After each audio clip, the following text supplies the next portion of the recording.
Fake watch restoration videos on YouTube. Seriously guys, it's not fresh, it's not cool, and it's not how it should be done. You're damn right.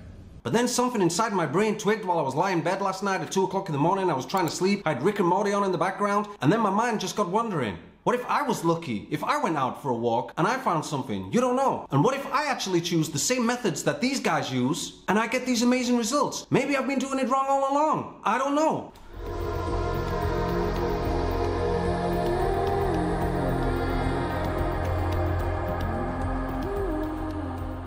Guys, welcome back to Horology Biology. So, if you haven't checked out the first video that I did, there's a link up to it somewhere above us right now. I strongly advise you to watch that video first before you watch this video. It'd make more sense. Without further ado, let's get on with it, guys. So, seeing as these guys are just so lucky with this, I decided to try my luck as well. So I went for a wander, as you do, in the woods.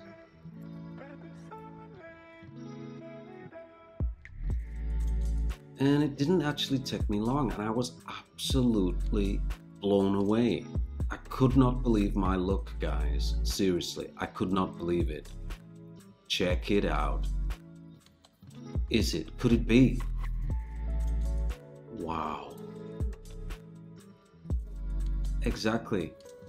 I mean, okay, it's in completely beat up condition and everything, as you can see, but we have a old, very old looking pocket watch.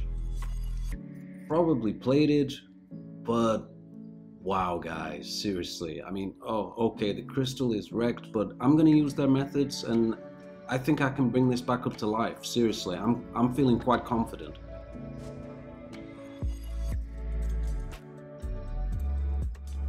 What a find.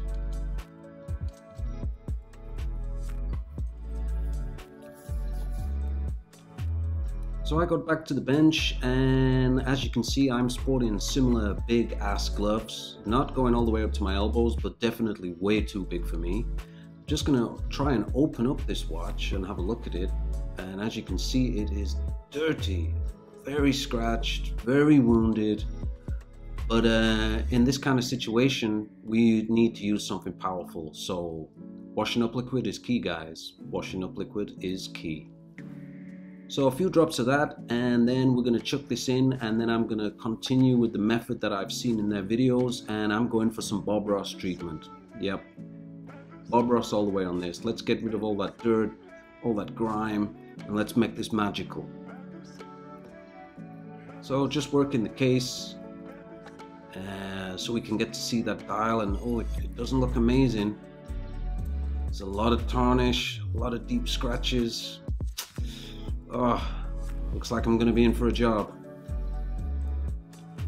So I'm using some high-grade toilet paper here. This is the aloe vera one, so it's a lot more smoother on the case. I mean, you can use standard toilet paper, it's not advisable.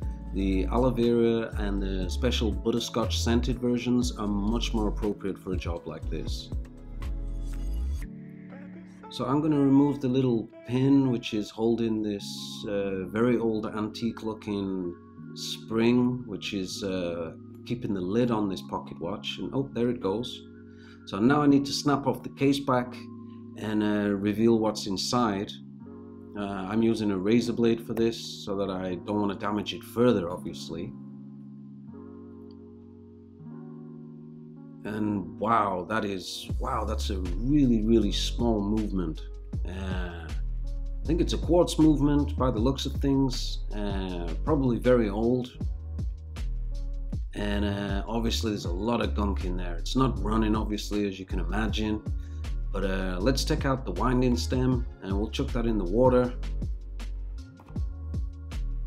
I mean, this is the way I've seen it done, so I don't think it's a good idea to pull this out with a pair of tweezers. We need something a bit more heavy duty, so I'm using a pair of nice industrial sized pliers. Much better. So I can pull out this super high quality movement holder, and this shows us the dial and obviously the hands, and oh, it's not looking in the best of condition here, guys. There's a piece of the crystal by the looks of things.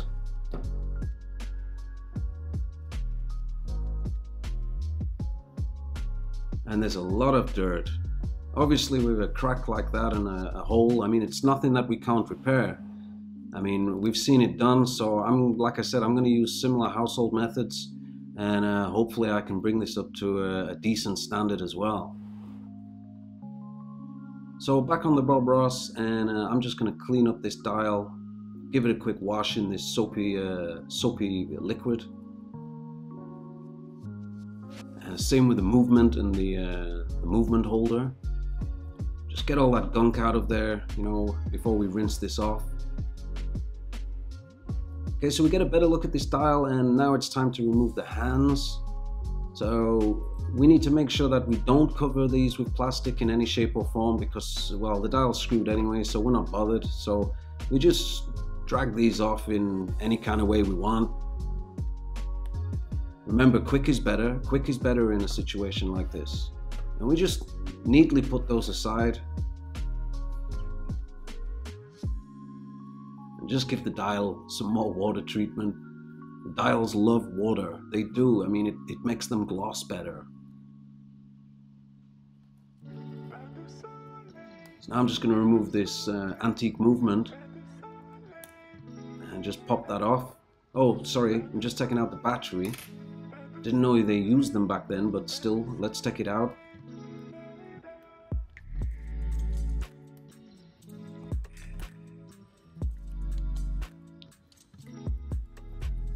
And that's the movement out. I believe it's like a micro movement. So more water on the movement, that's always a good idea. I've seen that done. And then let's just dab this dial with some of this high-grade butterscotch toilet paper. So just getting all the parts out of the wash. And just laying them out, the crystal, case back, and the rest of the case. And that's some very dirty water. So now I'm rinsing these off in some clean water. Just give them a quick dunk. Make sure any dirt is off there, any contaminants. And now we are ready, guys. I've got my big can of WD-40 here. I've got everything laid out on my Love Hard Bergeron towel. This one's got the extra thick fibers so that they can get in the movement. It'd be pointless if they couldn't, so we really want to work those in there. So I give it a few dabs with some WD-40, and now I want to just dab this off with this special toilet paper. And you don't have to press on this hard. I've seen it done on the videos. They give it a quick rub and dab it, and it should come up pretty good. I mean, I think it's getting there. So we just turn it over and we just continue to rub it. Let's work that WD-40 in, and damn guys, that looks good. Seriously, that looks really good. I'm really happy with that. So repeat the process with the movement holder. We'll just work that in, and yep, that's looking pretty good as well. I'm actually blown away at how quick this is actually proving to show. It's crazy. So dabbing up on the dial, and again, outstanding results. This is really good. We're going good. Now the crystal is a hell of a lot more challenging, so I decided to use something special because we've got a big crack on there that we need to fill. And for this we need something industrial, so we're going to use toothpaste. Now we could try some Oral-B, but that's not as good, so we've gone for the Aquafresh, the Intense White, because it's got intense on the packaging, so therefore it's going to provide an intense result. So I've used it not sparingly. I've actually gone quite a lot because I want to work the toothpaste into that big hole, which is like the size of a dinner plate. And basically the more that you rub this in, it will actually thick and congeal within the hole, and it will become as one excuse me, which generates more of a plastic overview. Now the more that you work this in, the more that the toothpaste will evaporate, and you just continue to polish and polish and polish, only by hand. There's no need to use any tools for this. You just need to work it by hand, and you should start to get a better result. It'll start to feel a little hot, but guys, seriously, I mean, in just a few minutes, look at the result that we are getting here. I mean, I don't even see the hole anymore. Seriously, I do not even see the hole anymore. It's unbelievable, unbelievable. I mean, I've been doing it wrong all this time, seriously, with sanding and throwing crystals away that have got cracks in them. I mean, if I'd have only known, damn, Aquafresh is the one. You can get that from most supermarkets, by the way, and you can see the result. It speaks for itself, guys. Now for the case, I'm using something a little bit more industrial. I'm using mayonnaise for this. I'm not just using any old mayonnaise, I'm actually using Hellmann's because it's of a high quality standard. Now you can use the standard supermarket variants, but if I'm honest, it doesn't penetrate into those scratches as good. You need the Hellmann's. The Hellmann's will work in deep. It starts to evaporate as soon as you put it on, but it penetrates deep, removing all of those tarnishes and those deep scratches from the case. Now this is a gold-plated case, and it does wear away. Now the mayonnaise, it basically, with the egg yolks, it creates like a new form of the plating. So you don't have to do any of that electroplating anymore. There's no need for any of that. As far as what I've seen with these guys, this is the way forward. Just rub it, rub it, rub it, work it in. Again, you'll feel it get hot. And then once it's evaporated and you start to reveal it, and it works, guys. It really, really works. Look at that. Look at the shine on that. It's not normal. I mean, seriously, I had to actually pause for a while and have a coffee because I was blown away at the results. Again, I have to apologize to other guys that have been showing this kind of thing on these restoration videos because I've been doing it wrong. Now, like I said, I've not personally used the lower grade quality mayonnaises. I believe that the Hellmann's has a much higher egg yolk content, which works better and creates this better shine by removing every single scratch that's on that case back. I mean, yeah, I can't go on about it enough. I mean, you see it. I mean, look at that. The results speak for itself. The camera doesn't lie.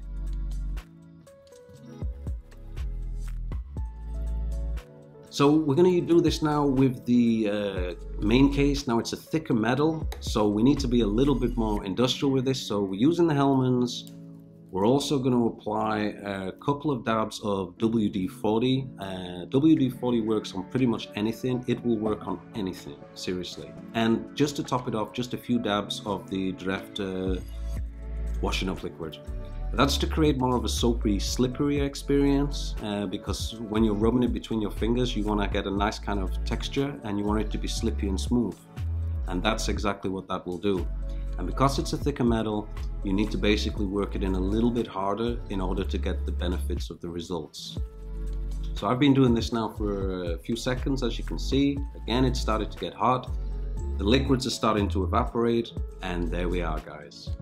I mean, it is unbelievable. Seriously, unbelievable.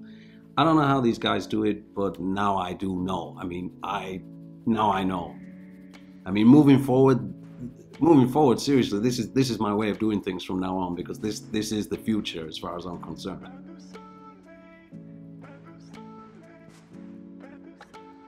So now we can pop in our super juicy crystal, which it just looks immaculate. I mean, we got that hole right out there. I mean, as I've seen on some of their other previous videos where they've done similar methods, and yeah, it's great. Guys, if you're liking this video, hit a subscribe for me, please. I would really appreciate that, helping me grow my channel. You can like the video as well. I would also appreciate that. Feel free to drop me a comment in the comment section. Something tells me a few people will be, about my new methods that I've discovered.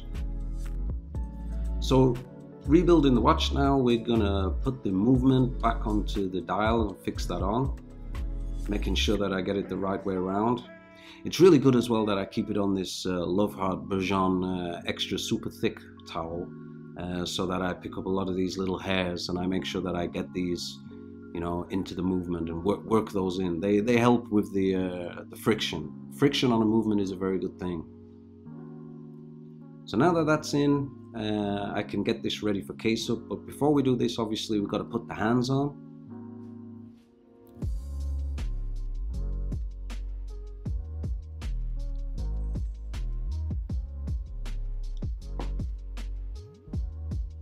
So I'm just going to line these up with a pair of tweezers, and yeah, it's a case of finding something that's going to be suitable, you know, just to push these on.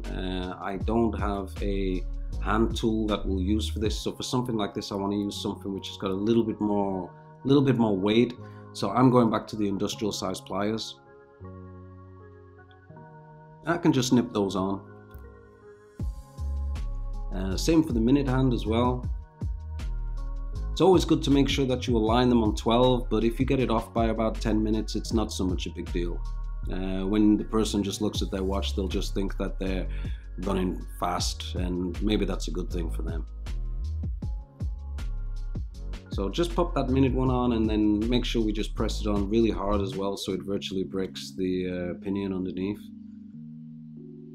And then of course I can put the seconds hand on as well. Again, making sure that I press that on.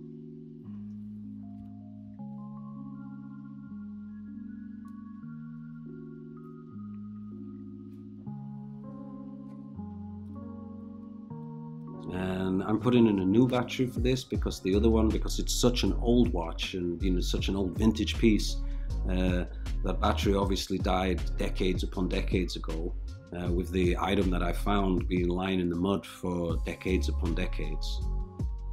So I can drop that nice and lovingly into the watch, and then I can put the winding pinion straight into this high quality graded movement.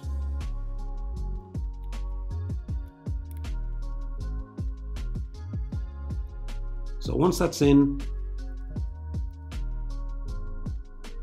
it's just a case of adding the movement holder.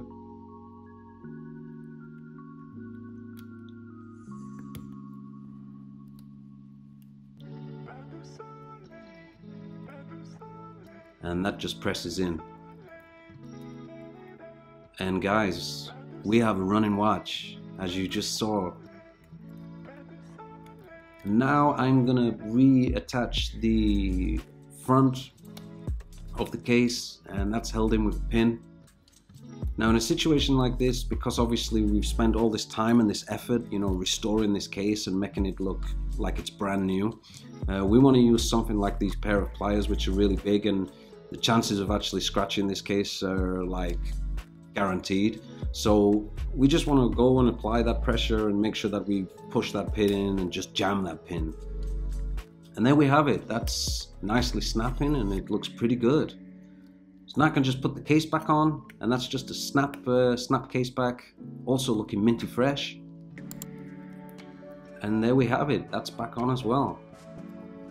So there we have it, guys. I really hope that you enjoyed this. I enjoyed making it. It was such a learning curve for me. I am definitely going to be doing my watch restorations like this in the future, after seeing some of these fake watch restoration videos. Hellmans. Who would have thought? Seriously, who would have thought?